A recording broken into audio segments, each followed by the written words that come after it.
अस्सलाम वालेकुम जनाब, कैसे हैं सब। आज हम पाकिस्तान और बैरून मुल्क रहने वाले पाकिस्तानियों के बारे में बात करेंगे, क्योंकि मैं भी एक बैरून मुल्क रहने वाला पाकिस्तानी हूँ। तो इस लिहाज से ये है कि ये बात करेंगे कि बैरून मुल्क वाले पाकिस्तानी ज़र मुबादला पाकिस्तान भिजवाते हैं, और जिससे जो पाकिस्तान के ज़र मुबादला के ज़खायर में इजाफ़ा होता है, कोई शक नहीं। और कह लें कि पाकिस्तानी मैशियत में बैरून मुल्क से भिजवाया जाने वाला पैसा रीढ़ की हड्डी की हैसियत रखता है। लेकिन उसके बाद ये बोला जाता है कि हमें वोट का हक नहीं दिया गया। शायद ये बात किसी हद तक सच है, लेकिन इस मामले में ये बात बोलूँगा कि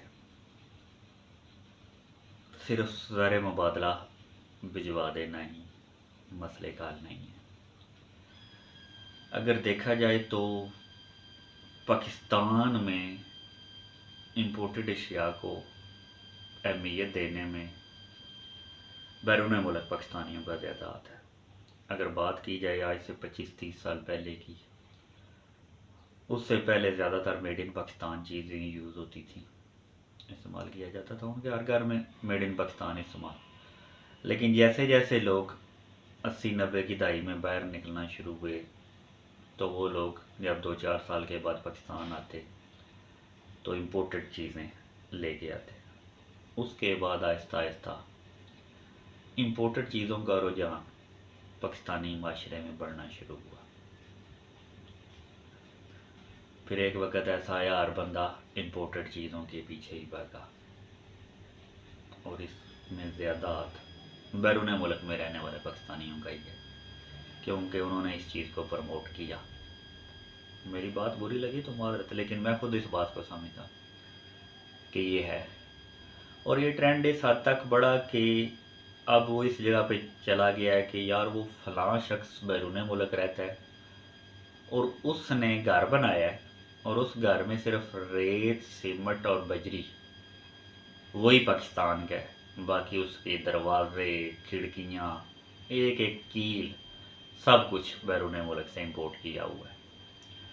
अब इस बात से अंदाज़ा लगाएं कि ठीक है, वो उनका पैसा है, वो लेके आ रहे हैं, लेकिन अगर इससे बेहतर ना होता कि वो कोई टेक्नोलॉजी इंपोर्ट करते और उस टेक्नोलॉजी को पाकिस्तान इंपोर्ट करते और अपनी चीज़ें बनाते, लिखा होता technology of England made in Pakistan, तो क्या वो बेहतर नहीं था?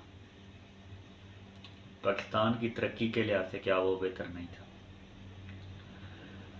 और गल्फ़ में रहने वाले लोग मोबाइल्स वगैरह ज़्यादा लेके जाते हैं, मैं भी लेके जाता था, कोई वक्त था शायद, लेकिन ये है कि पीटीए अप्रूवल के बाद वो चीज़ कम हुई।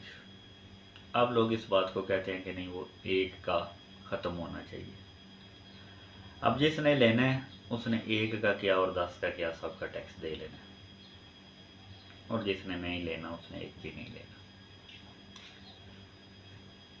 मैं इधर एक बात बताऊं कि मैं इधर से कैंसिल चला गया और मेरा फ़ोन पीटीए अप्रूव नहीं था।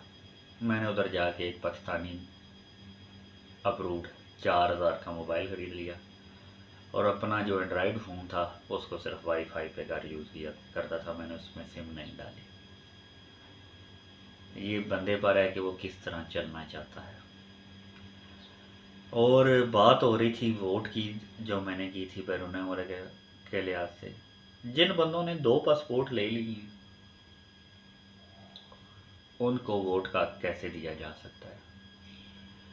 अब इधर बहुत सारे बैरून मुल्क वाले लोग मुझसे नाराज़ होंगे जिन्होंने भी नेशनलिटी रखी हुई है कि हमें वोट का हक क्यों नहीं है। तो माजरत के साथ जनाब, जब बंदा पासपोर्ट लेता है तो उसकी टर्म्स एंड कंडीशंस में ये लिखा होता है कि मैं अगर अपनी मिसाल दूँ, मैं किसी बैरून मुल्क का पासपोर्ट ले लेता हूँ, मैं इमरान जट, ये हलफ उठाता हूँ कि किसी भी मुल्क की मलका या बादशाह का हुक्म का पाबंद रहूँगा और आइन का पाबंद रहूँगा। अब अगर उस मुल्क का بادشاہ یا ملکہ مجھے یہ حکم دیتی ہے کہ پاکستان کے خلاف کام کرو، تو میں نے تو اس بات کا حلف اٹھایا ہوا ہے کہ میں ان کا حکم مانوں گا۔ تو اس لحاظ سے میرا ووٹ تو ڈاما ڈول ہو گیا اگر وہ پاکستان مخالف لوگ ہیں۔ ہاں، جن کی ایک نیشنلٹی ہے ان کو حق ملنا ہی چاہیے، میں یہ نہیں کہتا کہ نہیں ملنا چاہیے، لیکن اتنی سی بات ہے کہ جن کے پاس بیرون ممالک میں وسائل ہیں وہ چلے جائیں، ووٹ ڈالیں۔ اس دفعہ بھی بیشتر لوگ ووٹ ڈالنے گئے، آپ ایک دو دن کے لیے گھر والوں سے بھی ملیں، جانا آنا کریں، ووٹ ڈالیں۔ باقی آج بھی یہ بات اس میں ایک اور شامل کرنی ہے کہ جو بیرون ملک کے لوگ ہیں وہ ان چیزوں کو کم کریں اور ٹیکنالوجیز امپورٹ کریں تو ملک ترقی کی راہ پہ گامزن ہوگا۔ اور ایک دوسرے سے یہ کوٹھیوں کا مقابلہ، بنگلے کا مقابلہ، بڑی گاڑیوں کا مقابلہ کرنے سے بہتر ہے کہ بڑے کارخانے کا مقابلہ کریں۔